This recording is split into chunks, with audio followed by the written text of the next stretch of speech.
This will be my second order from these guys. I really like their t-shirts. You can get the basic tee bundle or the graphic tee bundle. This time I kept it simple and went with all black. But if you want, you have so many designs to choose from. Simply follow the link to get 10% off. Just like my first order, these fit incredible. They're super soft, super snug, and they're a bit stretchy, which they hug in the right areas. It's really nice. And they ship worldwide.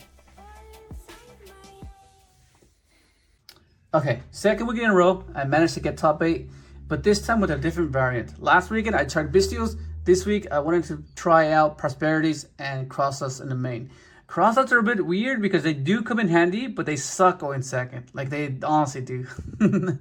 So there was 5 rounds of Swiss, and then there was top 8 cut. I ended up getting knocked out in top 8 by Harrison. He's playing Dragon Link. He ended up winning the entire event, so good job to him. There's a few things that would change moving forward, like after playing the deck for the past 2 locals. I do like this variant and the Bystial variant, but like I feel like there can be an in-between. And I think for the 3rd week, I'll see how I change it.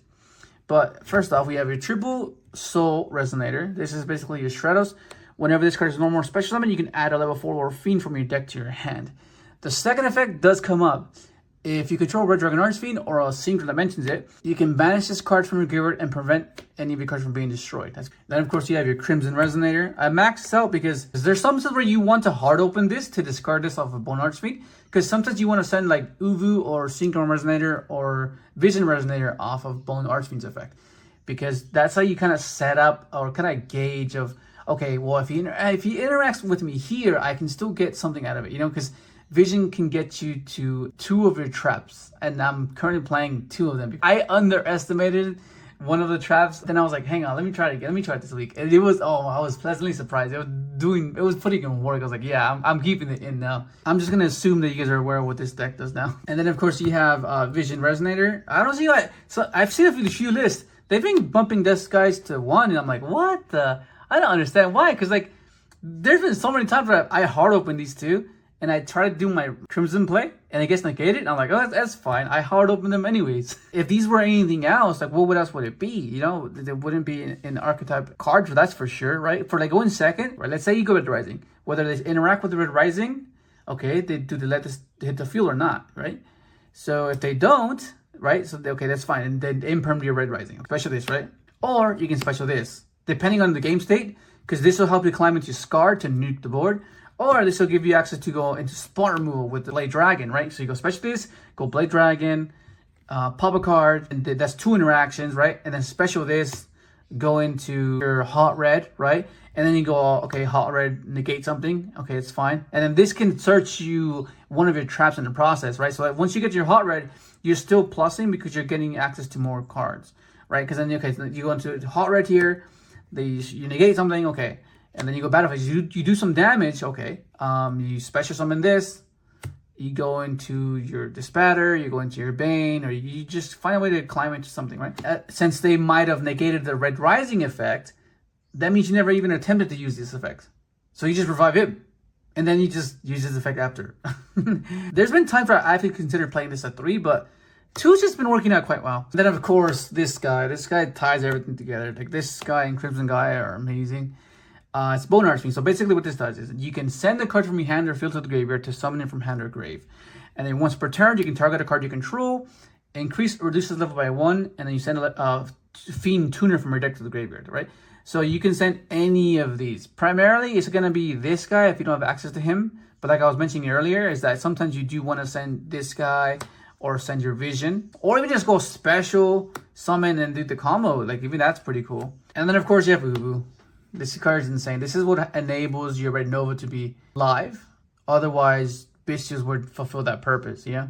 But like this card's so good in the grind game because most often than not, expect your board to be correct because you'll have your red zone, right? You'll have your Dispatter maybe engraved, your Hot Red engraved. And if they're not engraved, then that's the better for you. That's what that means is your hand traps were enough. But if they got destroyed, then okay, that's fine because that means what happens now because you have Red Zone, right? You have Red Zone, you have Crimson Gaia, and you have Bone Archfiend, right? So then you go, okay, activate Obsessive of Loop, banish your Dispatter, right? You go Red Nova, revive Dispatter, okay? And then you go Uvu, banish the Hot Red, right? And you summon this. And then this spatter revives your hot red. Like, that's insane. Okay, so this is the one I want to change. I understand why you guys like this. I understand why it's played. But I hate this card. It's catching up to the stupid end. It's honestly is. It's catching up to that stupid Walker. I drew this twice in top 8, bro. My hand was like Brick City. I was like, what the hell? Like, I understand. Like, oh, it's cool. It helps preserve your normal summon. You can discard this and then do everything without your normal summon. But like, so what? There was a few times where I had to choose because I would have hand traps and I would have this, and then my soul would get negated, right? So I would go summon this, it gets negated. I would have like Imperm Ash draw or something, and then at that point I'm like, okay, well this is not bad. I discard a hand trap, special, go into 8, then go hot red, and then I lose to Nib. I was like, what the fuck? When I could have just not done this, kept the hand traps in my hand, you know what I mean? So I'm not sure if I need to keep testing with this, but like I'm not fond of this card. Playing hand traps, of course, to simplify the game state. Triple Nib, triple Ash, and then triple Imperm. Last week I was playing Veiler, but I'm not on Bystials, so there was no real reason to do so. Because Veilers are lights, and they put a light in your graveyard to banish for your Bystials. I'm still liking Droll. As I mentioned last weekend, Droll, there's a lot of searcher cards. There's search cards that search your searcher, right? So even that is enough. Best case scenario, you stop 4 searches. Worst case scenario, you stop 1. Like that's, you know, it's pretty relevant. And then these two together is pretty insane. Like this and any of the, it makes it hard for them to play. Maybe it's cool because it's the card you can send off of Bone Archfiend. Nibiru them, send it off of Bone Archfiend, you know, it's pretty nice. And then of course you have your consistency cards, you have your Pot of Prosperities, you have your Resonator Calls, and of course you have your Crimson God. This card's amazing, man. I can't stress this enough. Like in a simplified game state, or even when you've depleted their interactions, they're like, okay, well, one punch, attack RDA, put everything face down, nuke everything. Like that's like the coolest thing, bro. It's a 50 card deck.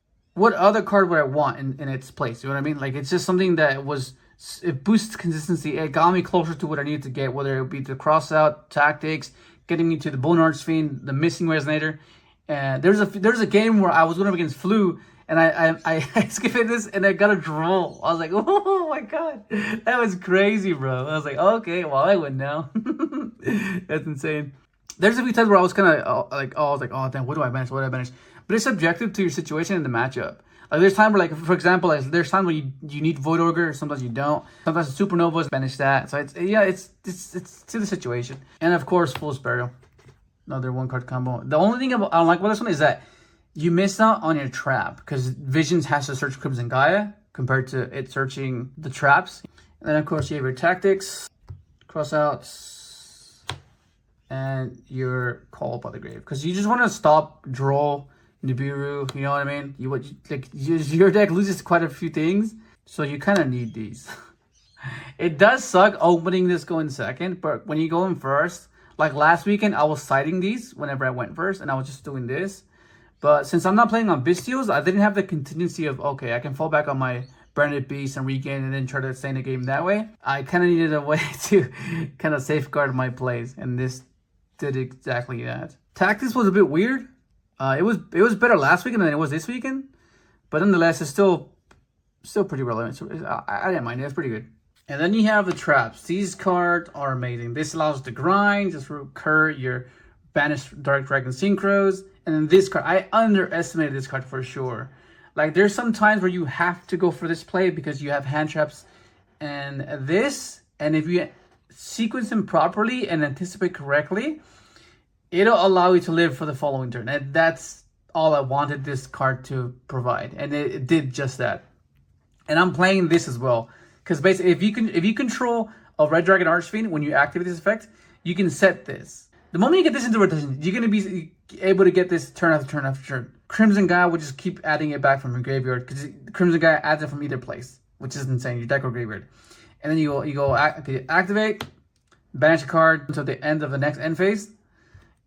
And then you set this, right? So that's ready for next turn. And then you negate something on your turn, which is insane because it'll be there from previous turn. And the cool thing about this is that it'll stay on the field sometimes because they would have like linked away with their monster so it stays on the field. And that's fodder for Bone Archfiend. You just send this, right? And then it's in the graveyard so you can set it again later. You know what I mean? Because obviously you'll set it off of this again, which is insane. And I was completely unaware that this negates 5-mat Navarre. I was like, bro, because it's a continuous effect. So I was like, that's insane. That's crazy. And like, it's cool the fact that it stops like Zeus's, because that's kind of one of the deck's weaknesses, that whenever you get Zeused, so you can like stop and exceed from attacking you, because then it gets the effect and then they can attack. So like that's a cool, and the fact that it doesn't have to change directly to the monster effect, it's whenever, you know, it'll just negate, you know, it's quite nice. It's a bit like Power Crept in the sense that it can be dodged, it can be chained to, you know, quick effects, you know. But for the most part, you use this at the right time, you know. You don't just do it all on the quick effect monster, you know. You just gotta time it properly. But that's the deck. That's 50 cards. It's a bit higher than most of you prefer, but I'm a fan of 50 cards. It's like my 50 is like my 40. Like if it makes sense, you know, like it's, I mean, you can cut back on hand traps maybe. You can, you know, like maybe play 2 of each.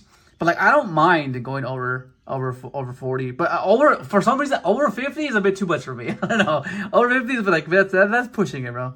That's it. But everything else has purpose. You know, it has intent. And going off percentages, like very marginal percentages, like yeah, that's yeah. There's so much variance in the game that for that outcome to be fulfilled is like, okay, well, dude, I don't know, bro. Yeah, that's like over 100 games for that to come true. Like we're only at Locust for like 5 rounds, bro. Chill. And then you have a side deck. You have Triple Book. You can change this to however you want. This is just subjective to your local area. Triple Book, Triple Eclipse, Triple Cosmic, Storm, Duster, and of course Evenly. I just don't like losing to Purely, you know, and this you know, I hate losing to Purely. I just hate it. And this just covers that. It just deals with that. And it's getting into any other matchup as well. It's not just like strictly for Purely. Then you have the extra deck. You have the most important card of the deck, Red Rising Dragon. The fact that this is not once per turn is insane, you know. That's why you play double Synchro Resonator as well, because of Grave Effect. Because there's times where you have access to an RDA from the previous turn, whether it be through Crimson Guide, summoning it back from the graveyard, or your Scards summoning it from the extra deck. And then you go, okay, well, get access to the second Synchro Resonator, and then go, okay, summon, attempt to sequence your turn with your RDA, and then they interact with the RDA. Okay, that's fine. That gives the second Resonator in the graveyard. So then you can go effect, revive, and summon both, and then try to play off of that. You know, it's just free resources just for essentially nothing. And then, of course, you have your Blade Dragon. This card's so good. Void Ogre. This card's amazing. Oh, my God. This is going to get Yashi, bro. Oh, my God. Oh, my God. This is epic. This is epic. Thank you, Michael. Okay, double RDA. And, of course, you have your Scarred. This card's amazing. This card's nice. Double Hot Red, double Dispatter, Bane, and of course your red Supernova. I almost never bring this guy out. I'm gonna be honest. I never bring this guy out. The only ones that come out mostly is 3 of this, both. All of this comes out. This is the least. These 2 are the least that get summoned. I summon both of these as well. Both of these, I'm just based off Prosperity. You just banish them. Typically, what I banish off Prosperity is either going to be Nova, one of these. This one maybe if I'm going first or second. This one of these, right? So like it'll vary, but of course like you'll know if this is important or not, or if you have too much hand traps and wait, I can't resolve his effect, you know, then you just banish that for sure. Until we get like a better Dark Dragon Synchro, I like this. This just comes up so often. This one, the second copy, amazing. Because sometimes they get rid of your red zone, and you need to be able to make this one that turn, you know? And the fact that you have 2 copies is insane. But that's basically going to be it. Hopefully you enjoyed the video. Like, subscribe if you haven't, and thanks for watching.